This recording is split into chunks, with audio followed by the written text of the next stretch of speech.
Ayan, magandang araw po mga idol at mga kababayan. Pag-uusapan po natin ngayon, ito pong ginagawang pag-endorso ng INC o Iglesia ni Cristo sa mga kandidatong kanilang napiling suportahan mga idol. Sapagkat alam po natin na ang INC o Iglesia ni Cristo ay kilala po doon po sa tinatawag nilang black voting o pagkakaisa pag ang pinag-uusapan po ay eleksyon, mga idol at mga kababayan. At alam naman po natin kapag election time o election season ay marami hong mga kandidato ang nanliligaw sa Iglesia ni Cristo at pumupunta doon sa pamunuan o sa sentral kung saan naroon po ang kanilang leader sa Iglesia ni Cristo. So basahin po natin itong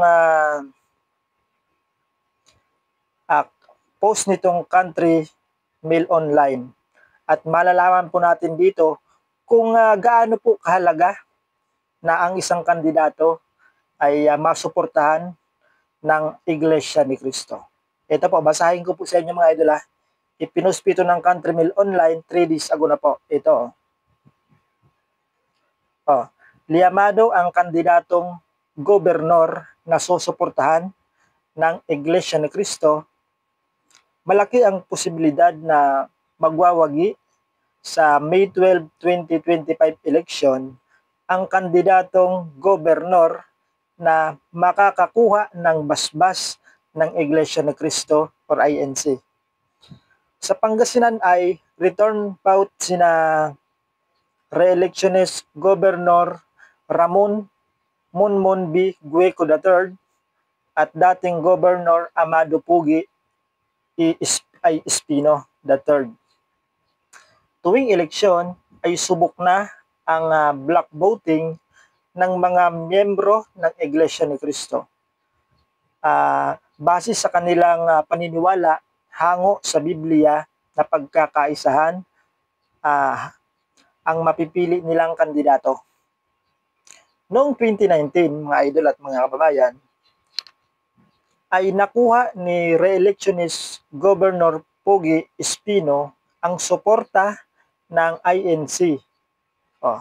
Tandaan niyo mga idol at lumamang siya ng mahigit 194,000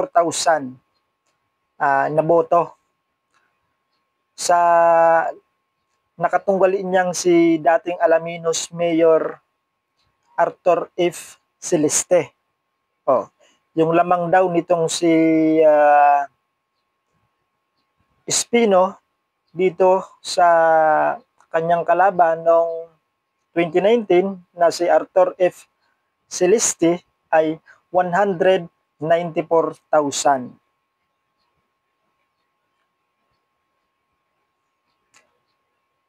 Ito. Noong 2022 naman ay hindi nakuha ni re-electionist Governor Pogi Espino. So 2022 na ito mga idol hindi na siya dinala ng INC. Hindi na nakuha ni re-electionist Governor Pogi Espino ang tulong ng INC at natalo siya ng mahigit 188,000 votes sa katunggali niyang si 5th District Congressman Monmon Gueco. Kung pag-aaralan ang resulta ng 2019 at 2022 election, ay mayroong average na 190,000 ang lamang ng kandidatong gobernador na nakakuha ng suporta ng Iglesia ni Cristo. Ngayong halalan sa May 12, 2025 mga idol at mga kababayan, kung sino man kina Governor Guico at dating Governor Espino ang mabasbasa ng INC ay posibleng lumabang na ito ng at least 190,000 votes. Napakalaki mga idol Kung ibabase sa resulta ng 2019 at 2022 elections. Bagamat nakasalalay pa rin sa iba Iba pang factors ang panalo sa eleksyon ng isang kandidato gaya ng performance, makinarya, estratehiya at logistics ay malaking bintaha na ang makukuhang endorsement mula sa INC, mga idol at mga kababayan. Ito pa Pangasinan Governor Guico, ito na may resulta na pala, mga idol kanina yung binasa ko, post ng Country Mail Online 3 days ago. Ito po, post pa rin po ng Country Mail Online 2 days ago. So, nung makalawa lang ito mga idol Pangasinan Governor Guico ang pagkakaisahan ng Iglesia ni Cristo sa Halalan 2025. Lingayen, Pangasinan, si re-electionist Governor Ramon Guico III ang pagkakaisahan ng kapatiran ng Iglesia ni Cristo or INC sa darating na May 12, 2025 elections sa Pangasinan. Ito po, may post po itong si Governor Guico sa kanyang Facebook account, mga idol Ito po, basahin ko. Ako po ay taus-pusong nagpapasalamat sa ating mga kapatid sa Iglesia ni Cristo sa tiwala at walang sawang suporta na ipinagkaloob sa akin sa darating na halalan.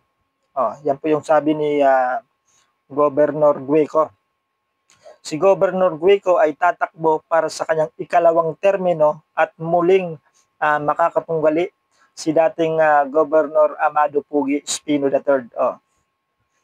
Noong 2022 elections, bagamat challenger pa lamang noon para sa governor si 5th District Congressman Monmon Guico, ay siya na ang sinuportahan ng INC laban kay Espino, mga idol at mga kababayan. Ito pa, makakaasa po kayo na ito ay magsisilbing inspirasyon upang patuloy kong isulong ang maayos, malinis, tapat at magaling na paglilingkod sa lalawigan ng Pangasinan, saad pa sa Facebook post ni Governor Guico. Ang INC ay may block voting o kaisahan sa paghatol kapag sumasapit ang eleksyon base sa kanilang doktrina na nasa Biblia. Noong halalan 2022 ay nakapagtala si Governor Guico ng 185,272 na boto habang si Espino ay mayroong 697,465 na boto o margin na 187,807 votes.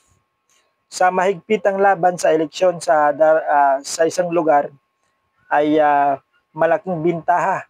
Ito nga mga idol, sa kandidato na makakakuha ng suporta ng Iglesia ni Cristo. Ang running mate ni Governor Guico na si re-electionist Vice Governor Mark Lambino ang napili rin ng INC sa masusuportahan sa darating na halalan, kasama ang marami pa nilang kalyado sa alyansang Guico Lambino or Aguila, mga idol at mga kababayan. So, ganoon po kahalaga yung suporta ng INC, mga idol. Sapagkat kapag ikaw po ay kapag ang isang kandidato po ay nasuportahan ng kapatiran ng INC, sapagkat alam nga po natin na ang INC po, ang grupo ng o ang religious group na ito ng Iglesia ni Cristo ay kilala po sa tinatawag na block voting pagdating po sa pagkang pag-uusapan po ay halalan o eleksyon. Ayan, kilala po sila sa pagkakaisa, mga idol at mga kababayan. Talaga hong kung ano yung pasya na kanilang namumuno o leader ay talagang sinusunod po ng kanilang mga miyembro. Ganun po katindi yung pagkakaisa sa loob ng Iglesia ni Cristo. So, good luck na lang po mga idol sa mga kandidato. At abangan po natin mga idol kung sino-sino pong mga kandidato sa pagkasenador yun pong dadalhin o susuportahan ng mga kapatid natin sa INC o Iglesia ni Cristo. So maraming salamat po sa inyong panonood at ingat po tayong lahat. Bye po.